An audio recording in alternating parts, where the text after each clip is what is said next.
శాఖలకు incharge vice ఛాన్సలర్లను నియమిస్తూ ప్రభుత్వం ఉత్తర్వులు జారీ చేసింది. ప్రస్తుతం ఉన్న వీసీల పదవీ కాలం పూర్తి కావడంతో ఇన్ఛార్జీలుగా ఐఏఎస్ అధికారులను అపాయింట్ చేసింది. కొత్త వీసీలు నియమితులయ్యేంత వరకు వీరే బాధ్యతల్లో కొనసాగుతున్నారు. ఇప్పటికే కొత్త వీసీల కోసం అన్ని యూనివర్సిటీల్లో సెర్చ్ కమిటీలు ఏర్పాటయ్యాయి.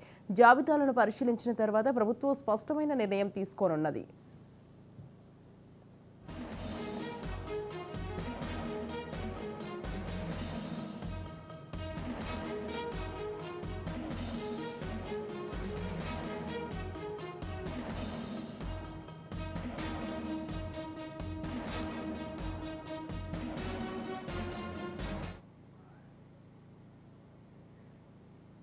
ఉస్మానియా యూనివర్సిటీకి దాన కిషోర్, జేఎన్టీయూకి బుర్రా వెంకటేశం, కాకతీయ యూనివర్సిటీకి వాకాటి కర్ణను నియమించగా అంబేద్కర్ ఓపెన్ యూనివర్సిటీకి రిజ్వీ, తెలంగాణ యూనివర్సిటీకి సందీప్ కుమార్ సుల్తానియా, పొట్టి శ్రీరాములు తెలుగు యూనివర్సిటీకి శైలజా రామయ్యార్, మహాత్మాగాంధీ యూనివర్సిటీకి నవీన్ మిఠల్, షాదవాన్ యూనివర్సిటీకి Surendra Mohan, Jawaharlal Nehru architecture and fine arts యూనివర్సిటీకి జయేష్ రంజన్, పాలమూరు యూనివర్సిటీకి నదీం అహ్మద్ను నియమించడం జరిగింది.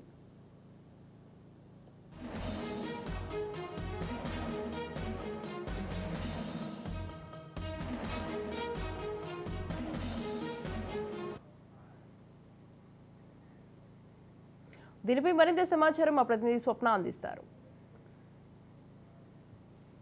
గడువు ముగియడంతో ప్రభుత్వం ఇన్ఛార్జ్ వీసీలను నియమించింది. 10 యూనివర్సిటీలకి ఇన్ఛార్జ్ వీసీలు నియమించింది. అయితే ఇందులో అందరూ కూడా ఐఏఎస్లో ఉండడం విశేషం. దాంట్లో బుర్ర వెంకటేశం కానీ, రిజ్వీ కానీ, వాకిటి కరుణ కానీ, నవీన్ మిట్టల్ కానీ ఒక్కసారి వీళ్ళని పరిశీలిస్తే వీళ్ళకు అదనంగా అనేక ముఖ్యమైన శాఖలు ఉన్నాయి. ఇప్పుడు బుర్ర వెంకటేశం విషయానికి వస్తే ఆయన గవర్నర్కి సంబంధించినటువంటి చూసుకోవాలి, ప్రభుత్వ పాలనకు సంబంధించి చూసుకోవాలి, మరోవైపు విద్యాశాఖను, అదేవిధంగా ఇప్పుడు జేఎన్టీయూ యూనివర్సిటీ అంటే ఎక్కువగా కీలకమైన బాధ్యతల్లో ఉన్న వాళ్ళకే మళ్ళీ యూనివర్సిటీ ఇన్ఛార్జ్ వీసీలుగా నియమించడం పట్ల ప్రస్తుతం చర్చ నడుస్తుంది. ఎందుకంటే విద్యార్థులు ఏమంటున్నారంటే ఆల్రెడీ వాళ్ళు చాలా బిజీగా ఉంటారు, ఐఏఎస్లుగా చాలా కీలకమైన బాధ్యతలు ఉన్నాయి, అవే తలకు మించిన భారంగా వాళ్ళకు ఉన్నాయి. అలాంటి టైంలో ఇప్పుడు వాళ్ళకి ఇన్ఛార్జీలుగా నియమిస్తే వాళ్ళు ఎలా ఇక్కడ టైం కేటాయిస్తారు? పోనీ రానున్నది ఇప్పుడు అకాడమిక్ ఇయర్ మళ్ళీ స్టార్ట్ అయిపోతుంది. కొత్తగా విద్యార్థులకు అనేక సమస్యలు వస్తుంటాయి. అండ్ అక్కడ ఉన్నటువంటి పరిస్థితులు అన్నీ చూసుకోవాలి. ఈవెన్ వాళ్ళకి ఏమైనా సమస్య ఉంటే వీసీతో వెళ్ళి మాట్లాడాలి అన్నా కూడా వాళ్ళు అపాయింట్మెంట్ ఇవ్వని పరిస్థితి ఉంటుంది.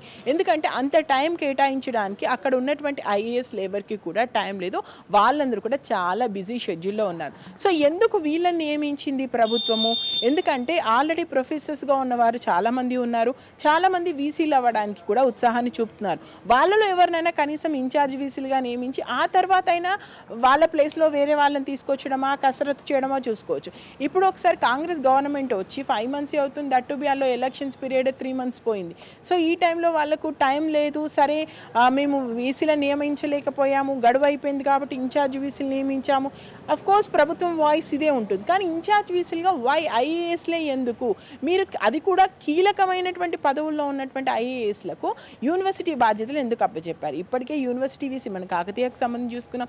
వీసీల మీద అనేక రకమైనటువంటి అభియోగాలు వస్తున్నాయి. డబ్బుల విషయంలో పదవిని దుర్వినియోగం చేసుకుంటున్నారని, విద్యార్థులకు సంబంధించి సమస్యలు పట్టించుకోవట్లేదని. ఆల్రెడీ వీసీలుగా ఉన్న వాళ్ళే ఆ యూనివర్సిటీ అభివృద్ధి కోసం ఏమీ చేయలేకపోతున్నారు. గత ప్రభుత్వం ఇలాగే ఇన్ఛార్జ్ వీసీలతోనే గడువు పనిగట్టేసుకుంది. ఆ తర్వాత ఏదో వీసీలు నియమించామా అంటే నియమించింది.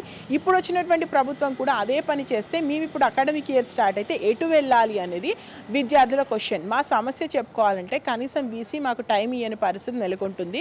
మరి ఏం చేస్తారు? ఇప్పుడు ప్రభుత్వం ఏం చేస్తుంది? ఇప్పుడు మళ్ళీ వీసీల మీద కసరత్తు చేయాలి, వీసీలకు సంబంధించి లిస్ట్ తయారు చేసుకోవాలి, అది గవర్నర్కి పంపించాలి, గవర్నర్ ఆమోదం తీసుకోవాలి, మళ్ళీ ఒక షెడ్యూల్ విడుదల చేయాలి, వీసీలకు సంబంధించి నియామకం చేపట్టాలి. సో ఇది చాలా పెద్ద ప్రాసెస్. ఇప్పటి వరకు ఆల్రెడీ వీసీలకు సంబంధించి ఏమైనా పేర్లు వాళ్ళు అనుకొని ఉంటే ప్రభుత్వము ఇది త్వరగా చేయాలనుకుంటే వెంటనైనా చేయొచ్చు. కానీ ఇప్పుడు ఐఏఎస్లు నియమించడం అది ఇంత క్రూషియల్ టైంలో, చాలా పక్కడ్బందీ ఏర్పాట్లు చేయాల్సినటువంటి టైంలో చాలా కీలకమైనటువంటి పోస్టులో ఉన్న వాళ్ళని ఐఏఎస్లుగా నియమించడాన్ని మాత్రం విద్యార్థులు తప్పుపడుతున్నారు.